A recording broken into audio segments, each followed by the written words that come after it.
Away from the busy city, Heather's arriving at her new hotel. But rather than your standard 10-storey 5-star establishment, this one's a little different. It can be anything as simple as the sleep out to a caravan you might have on site, right up to a luxurious 2 or 3 bedroom. It's a virtual hotel, and there's 20 in Christchurch and 90 around the country. Homeowners with an extra room can register online and show off their place. It works like a bed and breakfast version of Trade Me. Visitors to the city can pick and choose where they want to stay. With many motels filled up already, this type of accommodation is needed more than ever.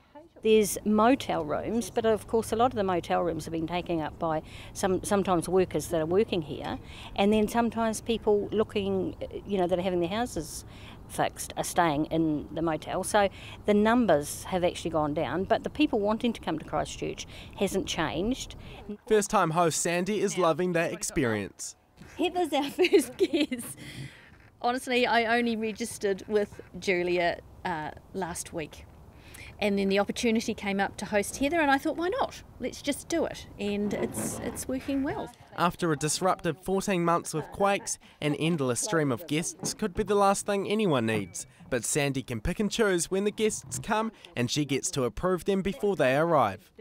I don't see it as an intrusion. We've got the whole end of the house that is for the guest, and it's a big home. We're in and out.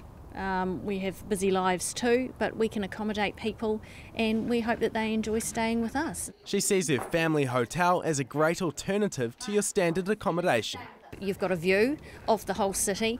You're only 7 k's away from the central city. There's a bus at the bottom of the hill, so transport's not an issue. And you're up in the fresh air, away from the frost in the winter. It's a completely different experience. You get to know your guest, and the guest gets to know the host. You're not just a credit card checking in. It's a personal touch. And up in the Port Hills, you're surrounded by the country lifestyle. For an international guest, it's a real slice of Kiwiana here. It's Heather's first time staying in a virtual hotel too. There's nothing like getting to know local people. How do Kiwis live? Well, especially if you're a tourist, you don't know. If you're staying in hostels or hotels, you don't find that out. Business leaders are trying to revitalise the central city, and this could be seen as taking visitors away from where they're needed most. And there's a reason for that, because not everybody coming to Christchurch feels that comfortable if all the houses were in the middle of the city, and not everybody coming would feel comfortable now being in a 10-storey hotel. This gives a different option. And Heather's not complaining. They are up there. And look at this view. Yeah.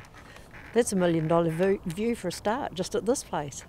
So while the central city's closed off, Heather can still get a room with a view. Marcus Gibbs, CTV News.